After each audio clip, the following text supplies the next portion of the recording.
Genius Jirapur के video lecture series में आपका स्वागत है। आज हम class 9 science chapter 4 structure of atom discuss करेंगे। इसकी एक्सरसाइज में 19 क्वेश्चन है। हम 19 के 19 क्वेश्चन का सोल्यूशन देखेंगे और उसका फंडामेंटल लॉजिक जानने की कोशिश करेंगे। Question 1, compare the properties of electron, proton and neutron. Electron negatively charge है, प्रोटॉन P मतलब पॉजिटिवली चार्ज है, न्यूट्रॉन N मतलब नो चार्ज या न्यूट्रल है। तो इलेक्ट्रॉन पे नेगेटिव होता है, पी पे प्रोटॉन पे पॉजिटिव चार्ज होता है, न्यूट्रॉन पे न्यूट्रल है तो कोई चार्ज नहीं होता है। एक बार देख लेते हैं answer. Electrons are negatively charge, protons are positively charge and neutrons are neutral particles. Electron पे चार्ज -1 एज्यूम किया जाता है, प्रोटॉन पे +1, दोनों उलट होते हैं। There is no charge on neutrons. Mass of electron 9.1 into 10⁻31 kg है। इसको नेग्लिजिबल या जीरो मास माना जाता है। मास ऑफ प्रोटॉन इज 1.6727 × 10⁻27 इसको 1 यूनिट के बराबर माना जाता है। Mass of neutron is as comparable with proton. Mass of neutron is 1.675 × 10⁻27 kgs। Electrons are present in outer nucleus. Nucleus के बाहर वाले साइड में रिवॉल्व करते हैं, they are revolve around the nucleus. Proton are present inside the nucleus, ये nucleus के अंदर होते हैं। Neutrons are present inside the nucleus. Neutron और प्रोटॉन दोनों ही न्यूक्लाई में प्रेजेंट होते हैं और सारे का सारा मास अप्रॉक्सीमेटली न्यूक्लाई के अंदर ही होता है। Question 2, what are the limitation of J Thomson model of the atoms. J Thomson ने ये बताया था कि ये एटम्स जो है एक स्फीयर टाइप के शेल हैं और इलेक्ट्रॉन जो है उसके आउटर सरफेस के ऊपर लगे हुए हैं। आंसर देख लेते हैं। According to J Thomson model of atom, an atom consist of a positively charge sphere with electron embedded on it. बाहर वाली पेरिफेरी पे इलेक्ट्रॉन लगे हुए हैं। However, it was later found that positively charged particle reside at the center of the atom called nucleus and electron revolve around it। बाद में इसकी theory में थोड़ा सा सुधार किया गया। Question 3, what are the limitation of Rutherford model of atoms. Rutherford ने फिर जो थॉम्सन की थ्योरी को अपडेट किया था, उसमें उसने ये बताया था कि इलेक्ट्रॉन रिवॉल्व कर रहे हैं आउटर शेल में। According to Rutherford model of atom, electrons revolve around the nucleus in the fixed orbit, but an electron revolving in a circular path will not be stable because अगर electron revolve कर रहा है तो during revolution वो energy emit करता रहेगा, जिसके कारण वो अल्टीमेटली न्यूक्लियस के अंदर जाके कोलैप्स हो जाएगा। इस कारण से इस थ्योरी में भी थोड़ी थोड़ी मॉडिफिकेशन की जरूरत थी जो आगे जाके बोहर ने किया। Due to acceleration of electron will lose energy in the form of radiation fall into the nucleus. In such case atom will be highly unstable और कोलैप्स। तो क्या होगा, जैसे जैसे उसकी एनर्जी लूज होती जाएगी उसका रेडियस कम होता जाएगा और न्यूक्लियस के अंदर वो कोलैप्स कर जाएगा। Question 4, describe Rutherford model of atoms, Bohr's model of atom. Rutherford के जो लिमिटेशंस थे उनको फिर बोहर ने आके रेक्टिफाई किया। तो उन्होंने बोहर के मॉडल ने ये बताया कि कुछ ही ऐसे पैकेट्स हैं जिनके अंदर इलेक्ट्रॉन की एनर्जी आ सकती है। तो एक इलेक्ट्रॉन एक एनर्जी पैकेट से दूसरे एनर्जी पैकेट में जंप करता है, ना कि वो कॉन्टिन्यूसली हर एक पाथ में रिवॉल्व करता रहता है। तो इस क्वांटाइज्ड पाथ, जो पाथ हैं, जो फिक्स पाथ हैं, उसका नाम उसने N1 N2 N3 दिया, जिसको बाद में KLMN शेल बोलते हैं हम अल्फाबेटिकली। देख लेते हैं। Bohr's model of atom proposed following postulate regarding the model of atom. Only certain orbits known as discrete orbits. Discrete का मतलब होता है जो चीज़ कॉन्टिन्यूस नहीं है, जो चीज़ स्टेप्स में चलती है वो डिस्क्रीट हो जाती है। तो discrete orbits of electron are allowed inside the atom. कुछ ही ऐसी स्पेसिस हैं जहाँ पे इलेक्ट्रॉन अलाउड है while revolving in these discrete orbits. क्योंकि सिर्फ एक पैकेट से दूसरी पैकेट तक ही आप जा सकते हो, इस कारण से वो electron do not radiate energy, तो एनर्जी रेडिएट नहीं करते हैं जब वो इस ऑर्बिट में घूमते हैं। These discrete orbits are or shells are shown in the diagram. ये डायग्राम में दिखाए गए हैं साइड में। The first orbit N is 1, same way N2 N3 N4, और इनका जो हम अल्फाबेटिकली नेम करते हैं वो KLMN अल्फाबेटिकल ऑर्डर में करते हैं, K से स्टार्ट करके। Question 5, compare the all proposed model of atom in the given chapter. हमने सारे के सारे मॉडल्स प्रपोज कर लिए हैं, फिर भी अगर आप एक बार इनको रीडिंग देना चाहते हैं तो पॉज करके रीडिंग दे लीजिए। बिल्कुल सेम जो पॉइंट्स हमने पीछे डिस्कस किए हैं वही इसमें है। Question 6, summarize the rules for writing the distribution of electron in the various shell for the first 18 electron। पहले 18 इलेक्ट्रॉन के लिए हमने डिस्ट्रीब्यूशन बताना है। The rules for writing the distribution of electron in the various shell for the first 18 electron are as followers. हमें पता है bore के मॉडल के हिसाब से कुछ ही डिस्क्रीट फील्ड हैं जिनके अंदर एनर्जी आ सकती है। तो इन फील्ड में कितने इलेक्ट्रॉन होंगे? The maximum number of electron present in the shell is given by the formula 2n²। n की वैल्यू जो है वो नेचुरल नंबर है, 1 2 3 4 जा सकती है। तो इसके हिसाब से हम n की ऑर्बिट 1 2 3 निकालेंगे, उसकी एनर्जी निकालेंगे। Maximum number of electron in the different shell are, तो पहले में 1n1 में 2n² हो जाएगा, 2 हो जाएगा। L शेल में 2 × 2 की पावर 2 हो जाएगा तो 18 हो जाएगा। M शेल में 2n² में 2 3 की पावर 2 हो जाएगा, 18 हो जाएगा, 18 आ जाएगा। और N शेल में 32 आ जाएगा। तो maximum number of electrons that can be accommodated in outer most shell of the orbit is 8। तो अगर M शेल में 18 इलेक्ट्रॉन है लेकिन वो आउटर मोस्ट शेल है तो उसमें 8 ही इलेक्ट्रॉन आएंगे। अगर N shell outer most electron का शेल है तो उसमें सिर्फ 8 ही इलेक्ट्रॉन आएंगे। तो electron are not accommodated in a given shell unless inner shell filled. हर इलेक्ट्रॉन की टेंडेंसी रहती है कि मैं लोअर फॉर्म ऑफ एनर्जी में जाऊं। अगर उसका lower form of energy available है तो वो उस एनर्जी फॉर्म में जाने की कोशिश करता है। इस कारण से जब तक इन KLM शेल नहीं फिल होंगे तब तक N शेल फिल नहीं हो सकता। तो जिसकी एनर्जी कम है वो शेल पहले फिल हो जाएंगे। Question 8, explain the examples. Atomic number of an element is a total number of proton. हमेशा एटॉमिक नंबर प्रोटॉन के नंबर से बनाया जाता है, क्योंकि जो नंबर ऑफ इलेक्ट्रॉन्स हैं, नंबर ऑफ इलेक्ट्रॉन्स वेरी हो जाते हैं। जब मॉलिक्यूल्स बनते हैं तो इलेक्ट्रॉन चले जाते हैं या आ जाते हैं, लेकिन नंबर ऑफ प्रोटॉन फिक्स रहते हैं। तो प्रोटॉन से ही एटॉमिक नंबर को डिफाइन किया जाता है। For example nitrogen has 7 proton in its atom, तो क्या नाइट्रोजन का एटॉमिक नंबर 7 हो जाएगा।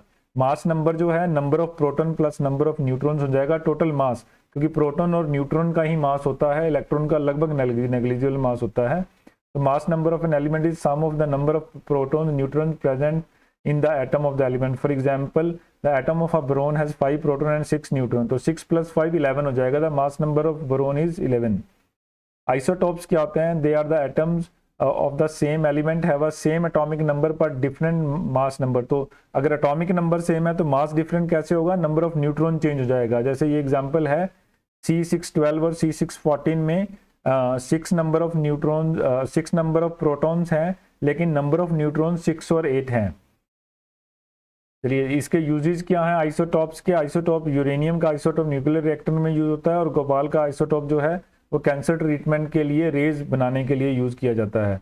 आइसोबार्स क्या होते हैं? अगर किसी दो एलिमेंट्स का एटॉमिक मास बराबर है लेकिन उसका एटॉमिक नंबर बराबर नहीं है तब उसको आइसोबार्स बोलते हैं।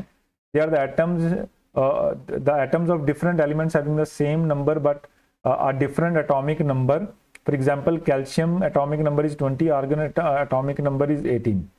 Okay, the number of electrons in these atoms are different, but the mass number of both of these elements is 40. तो calcium और argon दोनों isobars हो जाएंगे।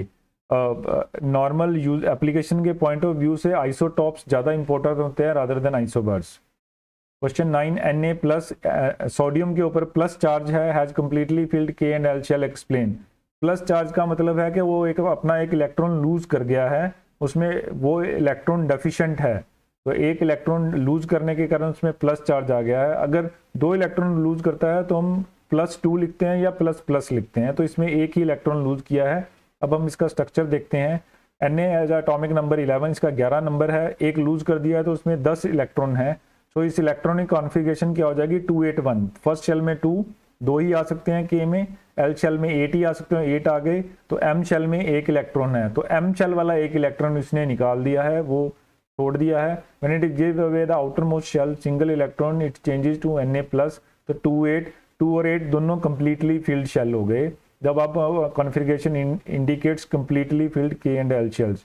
Question 10, if the bromide atom is available in the form of से 2 isotopes B3579 and B3581, 49.7 और 50.3% में है। Calculate the average atomic mass of bromine atom. तो क्या है, 2 आइसोटॉप्स इस रेशो में एग्जिस्ट करते हैं, तो हमने सिंपली क्या करना है, जो भी उसका मास है उनको उस रेशो वेट में डाल देना है। रेशो वेट में डाल देंगे तो हमें आंसर मिल जाएगा। ये सिंपल एक मैथ का क्वेश्चन है। Average atomic mass of bromide हो जाएगा 79 × 49.7/100।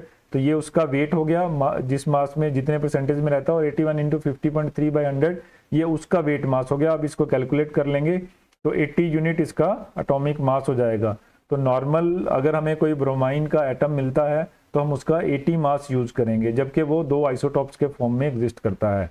Question 11, the average atomic mass of a sample of an element X is 16.2 U। What are the percentage of isotope 16, 8 और 8, 18 इन द सैंपल। ये question उल्टा है, उसने आपको वेटेड परसेंटेज दे दिया है और आपने ये दिखाना है कि 16 वाला आइसोटॉप और 18 वाला आइसोटॉप किस परसेंटेज में है। तो हम क्या करेंगे, इसमें x मान लेंगे, पहले वैल्यूज को x मान के दूसरी वैल्यू 100 - x हो जाएगी और उसका एटॉमिक मास से मल्टीप्लाई कर देंगे। मल्टीप्लाई करके x की वैल्यू निकाल लेंगे। x की वैल्यू 90 आ रही है। 90 हमने 18 वाले आइसोटॉप्स के लिए यूज किया था, तो 90% 18 वाला आइसोटॉप हो जाएगा और 10% दूसरे वाला आइसोटॉप हो जाएगा।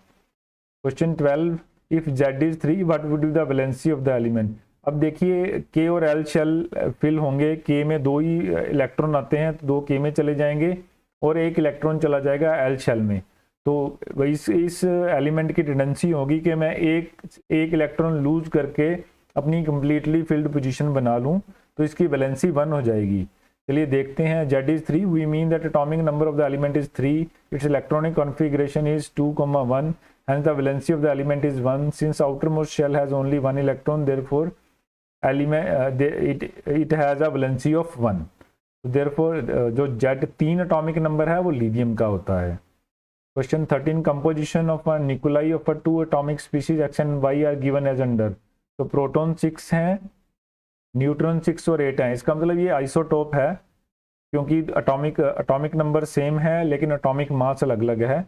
तो answer is mass number of proton is number of neutron, तो मास नंबर 12 हो जाएगा। Mass number of Y number of neutron plus number of neutron 14 हो जाएगा।